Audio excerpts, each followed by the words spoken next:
Assalamualaikum warahmatullahi wabarakatuh. Perkenalkan, nama saya Muhammad Tengki Firmansyah dengan NIM D400.821. Di sini saya akan mempresentasikan tentang motor sinkron dan asinkron.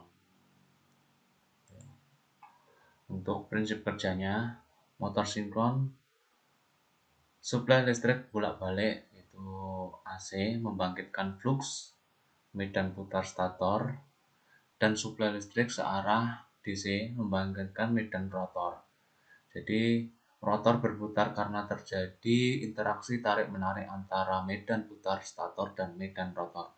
Namun dikarenakan tidak adanya torque start rotor, maka motor sinkron membutuhkan prime mover yang memutar rotor hingga kecepatan sinkron agar terjadi kopling antara medan putar stator dan medan rotor. Untuk prinsip kerja motor asinkron, bila motor induksi diberi sumber tegangan, maka pada kumparan stator akan mengalir arus pada stator. Arus pada stator menimbulkan medan magnet. Arus yang mengalir pada penghantar akan menghasilkan medan magnet berdasarkan hukum Oersted. Arus akan menimbulkan medan magnet putar. Karena arus yang mengalir adalah arus bolak-balik atau AC, maka arah medan magnetnya pun berubah-ubah. Maka seolah-olah timbul medan magnet yang berputar pada sekitar stator. Medan putar stator akan memotong batang konduktor pada rotor dan menghasilkan tegangan GGL. Untuk komponen motor sinkron, komponen utamanya ada dua. Itu pertama itu rotor.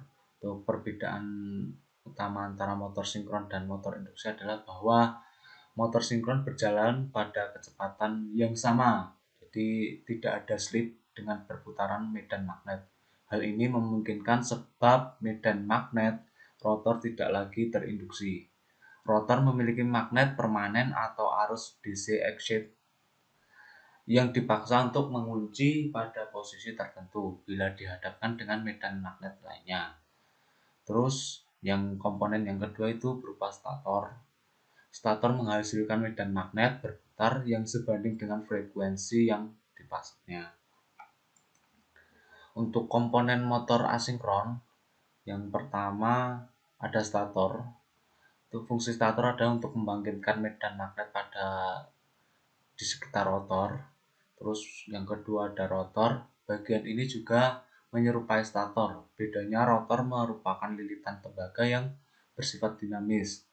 Terus yang ketiga ada main-shaft, komponen logam yang memanjang sebagai tempat menempelnya beberapa komponen. Terus ada brush, itu berupa sikat tembaga yang akan menghubungkan sumber arus listrik dengan rotor coil. Terus selanjutnya ada bearing sebagai bantalan antara permukaan poros dengan motor housing. Terus ada drive pulley, itu untuk mentransfer putaran motor menuju komponen lain. Terus ada motor housing, itu untuk melindungi kita selaku pemakai dari putaran rotor yang sangat tinggi. Di sini ada gambar dua rangkaian star dan delta. Untuk di sini ada beberapa nameplate-nya. Yang di sini untuk motor listrik untuk hubung star, dan di sini untuk motor listrik hubung delta. Untuk analisa rangkaian star delta, dari dua kelompok gambar di atas, kita dapat menyimpulkan bahwa hubungan star memiliki nilai arus motor yang sama dengan arus pada len 3 fasa. Sedangkan pada rangkaian delta memiliki arus motor akar 3 kali arus pada fasa. Hubungan star dengan kebutuhan arus yang tinggi memberi hasil putaran motor listrik dengan kecepatan rendah tapi memiliki torsi yang tinggi. Hal ini cocok digunakan untuk memulai putaran awal pada motor listrik. Sedangkan hubungan delta membutuhkan arus yang lebih besar sehingga kecepatan putaran motor listrik tinggi. Metode pengendalian motor listrik star delta mengkombinasikan dua hubungan tersebut secara berurutan. Pengendalian motor listrik dengan star delta banyak digunakan untuk menjalankan motor induksi rotor sangkar yang mempunyai daya di atas 5 kW atau sekitar 7 horsepower.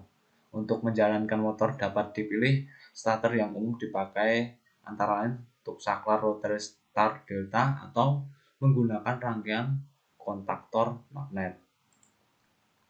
Terus di sini ada rumus perhitungan untuk mencari arus ketika daya output diketahui. Untuk satu pasanya P out adalah daya out dibagi dengan volt kali EFF ini efisiensi, terus PF ini faktor daya. Untuk 3 pasanya hampir sama dengan satu pasa, hanya saja ada tambahan 1,73 ini sama dengan akar 3 untuk 3 pasanya. Terus untuk mencari arus jika diketahui daya input, maka daya dibagi tegangan dikali faktor daya. Terus 3 pasanya hampir sama, yang hampir sama dengan satu pasa, yang membedakan hanya ditambahi 1,73 atau akar 3. Terus untuk mencari arus jika diketahui daya semu, maka daya semu dibagi tegangan. Ini sama dengan satu pasa, hanya ada tambahan 1,73 atau akar 3. Untuk mencari daya motor, maka tegangan dikali arus dikali faktor daya. Terus di sini sama ada tambahannya, yaitu dikali akar 3 atau 1,73. Untuk mencari daya semu, maka tegangan dikali arus. Untuk 3 pasanya hampir sama ditambah akar 3. Terus untuk mencari daya output, tegangan kali arus kali efisiensi kali faktor daya. Untuk 3 pasanya hampir sama dengan tambahan akar 3 atau 1,37. Untuk kecepatan sinkron, maka rumusnya adalah Ns sama dengan 120 kali frekuensi dibagi jumlah kutub pada motor. Ini untuk kecepatan sinkron. Terus untuk slip motor itu Ns dikurangi N itu kecepatan motor, terus dibagi Ns dikali 100. Terus untuk efisiensi daya motor itu daya output dibagi daya input dikali 100. Ini untuk contoh soalnya.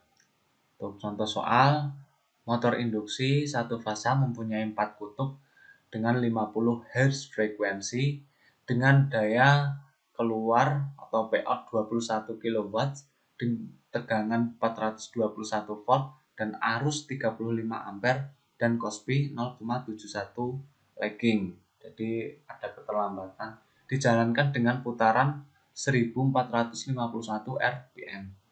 Untuk hitung, pertama daya masuk, kedua efisiensi motor, yang ketiga putaran motor dan slip. Untuk daya masuk, rumusnya adalah Pin sama dengan V kali I kali Cosby. V berupa tegangan, I berupa arus, Cosby-nya yang tadi yang udah tercantum yaitu 0,71, mendapatkan hasil 10.461,85 watt. Kalau dijadikan kilowatt maka 10,5. Terus yang kedua, mencari efisiensi motor. Rumusnya adalah P input dibagi P output dikali 100%. Maka 10,5 kW dibagi 21 kW dikali 100%, maka jawabannya adalah 50%. Jadi efisiensi motor tadi hampir 50%. Terus yang selanjutnya mencari putaran motor dan slip. Dengan rumus Ns 120 kali F dibagi Pi. Jadi 120 dikali frekuensi 50 dibagi kutubnya berjumlah 4, maka temukan jawabannya 1500 rpm. Untuk mencari kecepatan slip, maka dari ns tadi dikurangi nr, maka 1500 dikurangi 1451 mendapatkan hasil 49 rpm. Untuk mencari slipnya, maka nilai 49 dari kecepatan slip dibagi ns itu 1500 dikali 100%, menghasilkan 3,27% untuk slipnya. Untuk penggunaan motor sinkron, motor ini memerlukan arus searah DC untuk pembangkitan daya dan memiliki torsi awal yang rendah. Dan oleh karena itu, motor sinkron cocok untuk penggunaan awal dengan beban rendah seperti kompresor udara atau perubahan frekuensi dan untuk generator motor. Sedangkan untuk penggunaan motor asinkron atau motor induksi, untuk motor induksi di 3 fase banyak digunakan oleh dunia industri karena memiliki beberapa keuntungan, antara lain motor ini sederhana, rangkaiannya cukup sederhana, murah dan mudah dipelihara. Untuk perawatannya itu lebih mudah. Untuk pada penggunaan motor induksi sering dibutuhkan proses menghentikan putaran motor dengan cepat dan memperoleh daya secara besar, terutama untuk aplikasinya untuk konveyor. Jadi untuk konveyor untuk dunia industri. Mungkin sekian itu presentasi dari saya, kurang lebihnya saya mohon maaf. Akhir kalam, wassalamualaikum warahmatullahi wabarakatuh.